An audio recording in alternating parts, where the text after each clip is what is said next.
The 5th of December, 1872. Ship on the starboard bow! The captain of the brigantine Dei Gratia sights a ship in the Atlantic, 800 miles off the Portuguese coast. It appears to be unmanned and steering wild.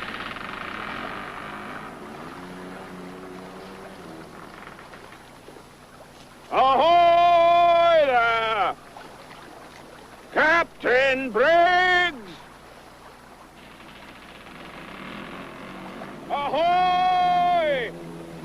Anyone aboard? The only reply is an eerie creaking. No one appears on deck. The ship is completely forsaken. What happened to the crew of the Mary Celeste is one of the enduring mysteries of the sea. We represent the government of the United States of America. We have permission from your government to board your vessel. Today, Coast Guardsmen are accustomed to finding abandoned vessels. Stand by and prepare to be boarded. The first boarding is tense and dangerous. Nosotros tenemos el permiso de su gobierno a abordar su barco.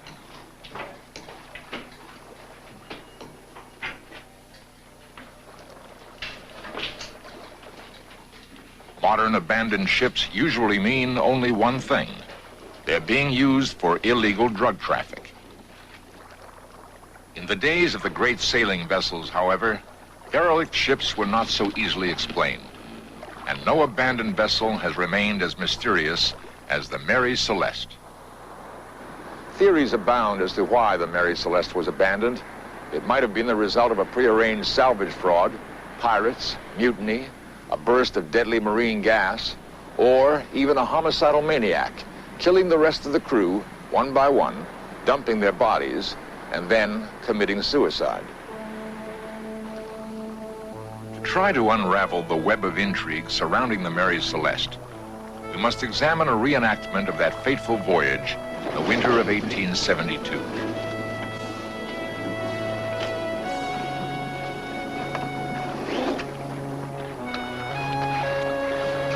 On November 2nd, in the New York harbor, the Mary Celeste completed loading her cargo, 1,700 barrels of alcohol.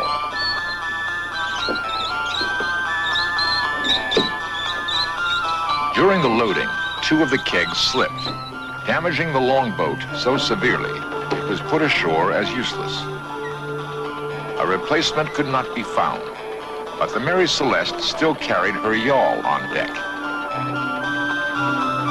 If absolutely necessary, it could accommodate the entire ship's company.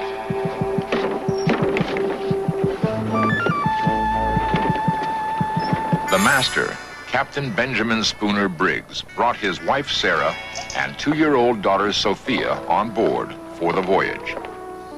In his final letter to his mother, he wrote, "It seems real home-like since Sarah and Sophia got here, and we enjoy our little quarters.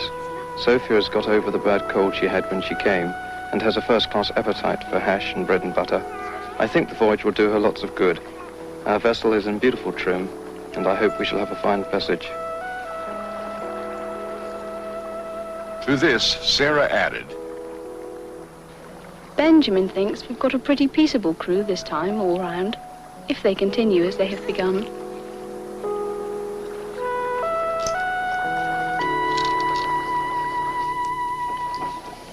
The night before the Mary Celeste sailed, Captain Briggs dined with Captain David Reed Morehouse of the Dei Gratia. This makes a change this day and age, really. The 2 ships were moored side by side at the dock. Very slipshod about it all. In light of subsequent events, this was a strange coincidence. The 2 men knew each other well. What did Captain Morehouse think of Briggs? Briggs was a teetotaler and a God-fearing man. He could be stern when occasion required it, and was not a man to be intimidated or imposed upon. But he was just and considerate towards the men serving under him, just as he was gentle and affectionate in his family relations. 1, 2, 3, 4. 2, 3, 4. On November 5th, 1872, the Mary Celeste set sail.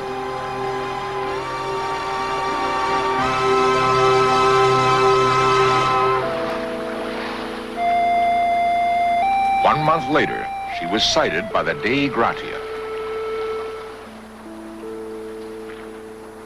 The Mary Celeste was drifting, unmanned, 800 miles off the Portuguese coast.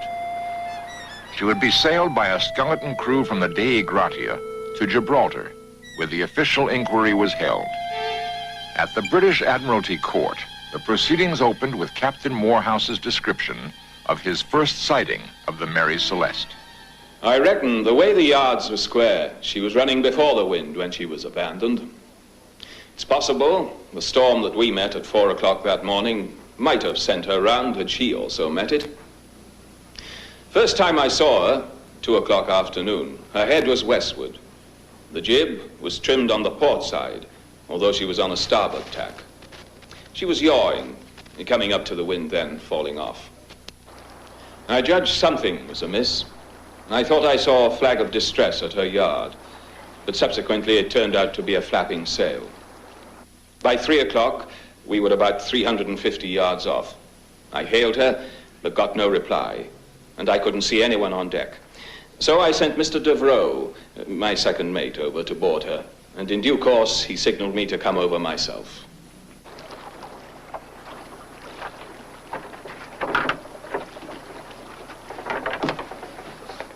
When I got on board, Mr. Devereux had already sounded the pumps, which showed she made little or no water.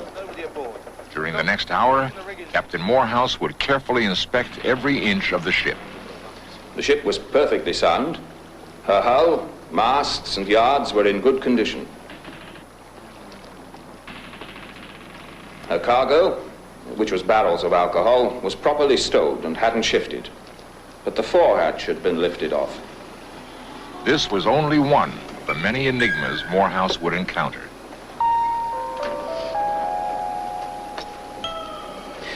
I came to the conclusion that she'd been left in a panic. The mainsail was lying loose, as if it had been run down. The lazarette hatch was also off, but there were plenty of provisions and water in there. Anybody below? The glass on the compass was smashed. Compass glass is smashed. Together, we searched the ship from stem to stern. At first, we were worried that she was a fever ship and the crew had died of cholera, but there wasn't a soul on board, nor were there any visible signs of there having been any trouble. In the forecastle, oilskins, boots, and pipes were scattered about as if abandoned in great haste, and among the dunnage were articles of value you might have supposed their owners would have taken if abandoning ship. In the galley, everything was in good order, as it would be between meals. There was no wine, beer, or spirits on board. A child's clothing and toys were strewn about. And on the table was a sewing machine with a baby's pinafore on it and a number of small items lying on the table alongside.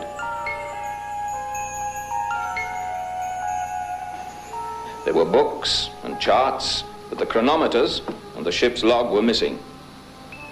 The slate log had an unfinished letter beginning Fanny, my dear wife, Francis N.R., which I took to be the start of a message scribbled by the mate.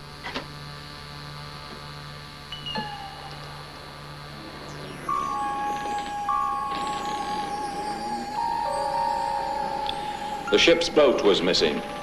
You could see where the boat had been lashed across the main hatch, but that was not the right place for her. There were no signs of any tackle to launch her, but we usually launched our boat from the rail with only a tow rope to secure her. I saw no remains of painter or boat's rope fastened to the rail. Captain Morehouse's observations were detailed, but they raised more questions than they answered.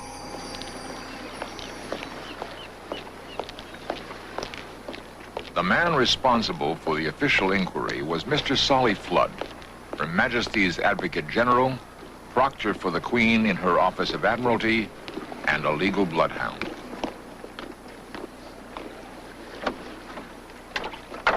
A new age of belief in science, invention, and technology was dawning. The ability to seek and find cold, hard evidence in order to solve any mystery was reaching a golden era. Was there any evidence to indicate foul play? The only facts available so far, a ship in good order, yet abandoned in a hurry. The investigation about to take place in Gibraltar would propel the Mary Celeste to her place as the most infamous abandoned ship in the history of the sea.